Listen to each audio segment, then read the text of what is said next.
Hello class, welcome to Algebra Lesson 1-1, which is all about operations on real numbers. By the end of this lesson, you should be able to reason about operations on real numbers. So example 1, let's understand what a set and a subset is. So if we look at this example, in the set of numbers from 1 to 10, so that means all of the numbers between 1 and 10. In this case, we are just talking about integers, whole numbers, so none of the decimals. So A, right here, is our set of numbers 1 from 10, which are elements, so vocab word. Each of these numbers is considered an element in the set. So the whole thing here is a set, and then each individual number is an element, okay? So a set is the whole thing, an element is each individual thing. All right, so in the set of numbers from 1 to 10, which elements are in both the subset of even numbers and the subset of multiples of 5? So a subset is when you take the set and you pull out a smaller group. So the subset of even numbers would be 2, 4, 6, 8, and 10. The subset that is the multiples of 5, out of the numbers 1, 2, 3, 4, 5, 6, 7, 8, 9, and 10, the only ones that are multiples of 5 would be 5 and 10. Okay? So we have our set. Set A is all of the numbers, right?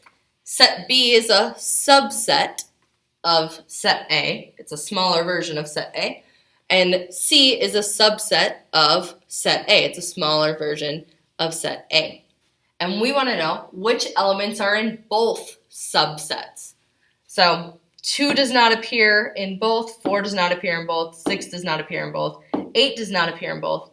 But if I look, 10 appears in both.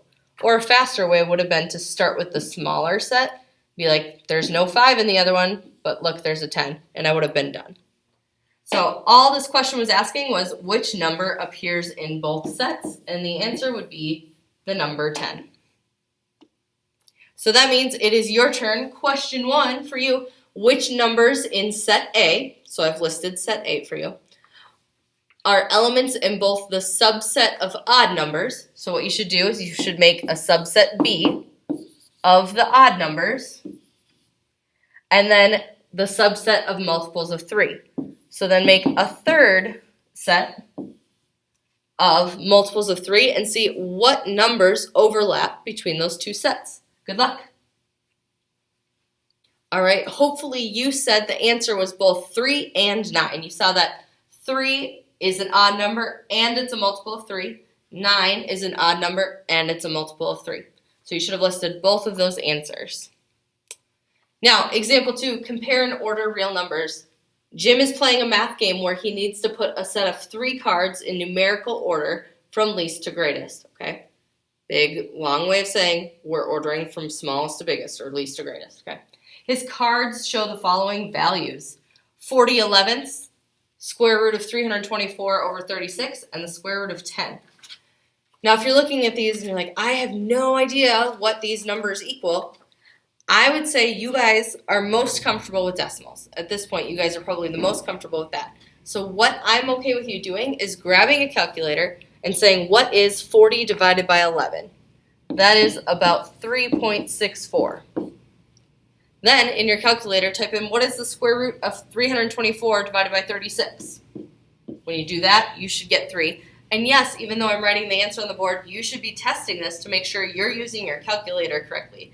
Because if you're not using your calculator correctly, you're not going to pass the test if this is how you're doing these problems, right? So test it out now when the answers don't matter. That way you can ask me questions if you need help. And the square root of 10 is 3.16.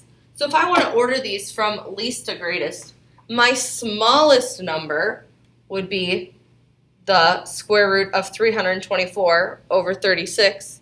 The next smallest number would be the square root of 10, and the largest number would be 40 over 11.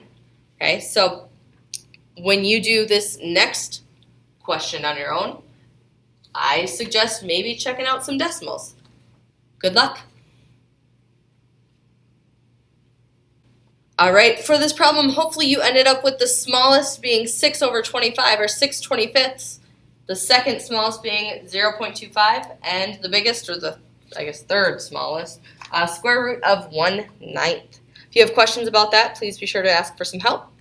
All right, example 3, operations with rational numbers. So let's quickly review. A rational number is,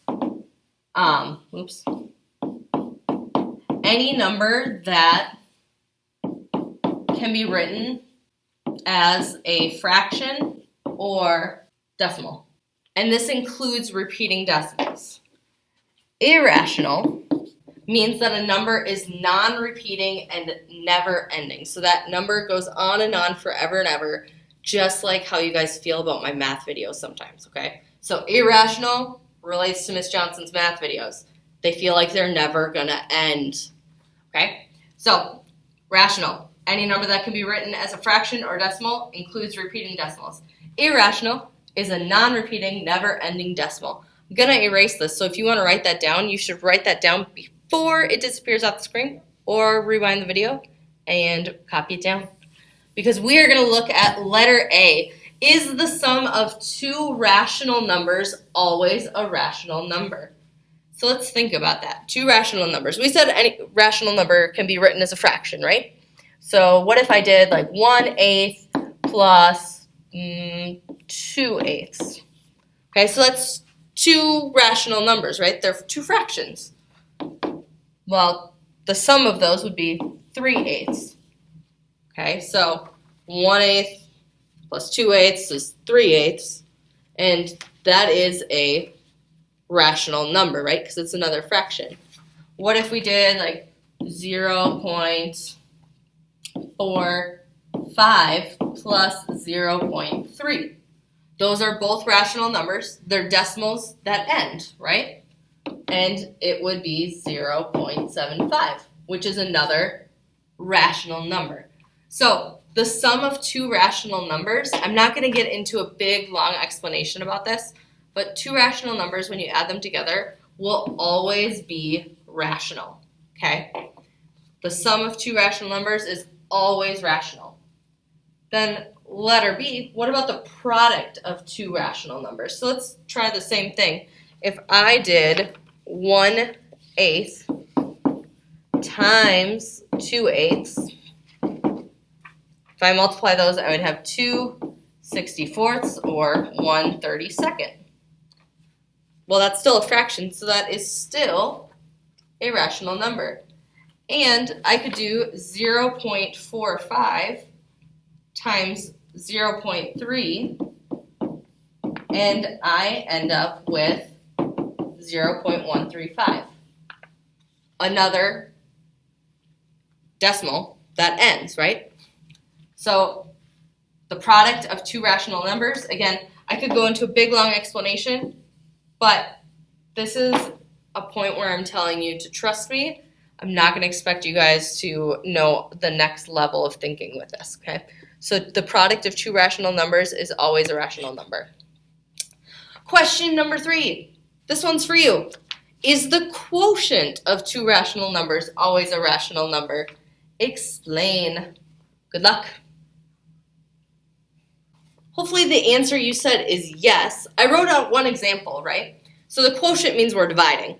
So what if I divided two fractions? Because we've already said that fractions are rational. So 1/3 divided by 1/4. Well, if I'm dividing fractions, that is the same as multiplying fractions, or multiplying by the reciprocal, right? Which means that I'm multiplying two rational numbers, which on the last slide we said is rational. So your answer would be yes. All right, example 4. Is the sum of a rational number and an irrational number rational or irrational? So let's think about that. This is sometimes easier with some decimals. So I'm going to just choose 0.25. And why don't we say plus pi? Okay, so I'm going to add pi to this, right? Plus 3.141592653. These numbers are going to go on forever and ever, right? So just because I add add 0.25 to it, these numbers over here after this 5 are just going to stay the same and continue on forever and ever. They're not going to repeat, and they are not going to end. So when you add a rational number to an irrational number, it's still going to be irrational because the irrational number is going to go on forever and ever beyond the end of that rational number.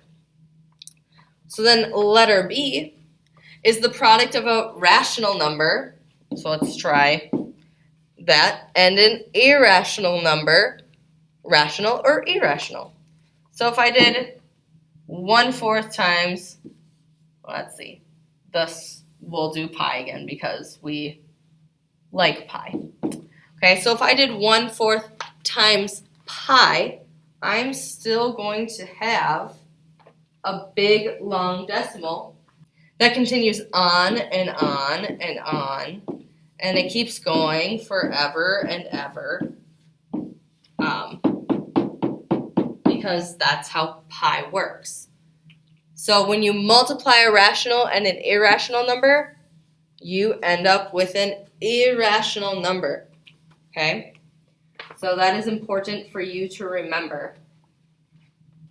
The next question is for you.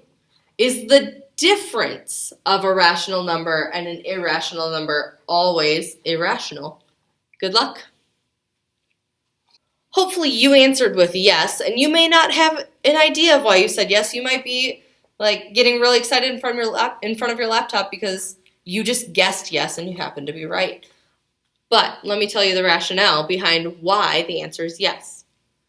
So on a couple slides ago, we talked about how, on the last slide, we talked about how the sum of a rational and an irrational number was irrational. Now, if we think about difference is the same as sum, except one of your numbers is negative, right? So you can think of subtracting as adding a negative number. So really, difference, this operates the same way as a sum. When you add a rational number, or when you subtract a rational number and irrational number, you're going to have an irrational number. You're going to have a number that goes on forever and ever, okay? And this last slide, the concept summary, summarizes everything in one nice slide for you. So if you're someone that struggles to take notes but likes to reference things, if you take a screenshot of this slide will be your best friend for this section. It summarizes everything you need to know. I will tell you that if you're looking at this slide, this bottom portion here is the stuff I didn't cover in this video. That doesn't mean that you can't look at it and you can't learn about it. That is the next level for those of you that want to go to that next level. And we can certainly talk about that one-on-one, but I'm not going to test you on this kind of stuff.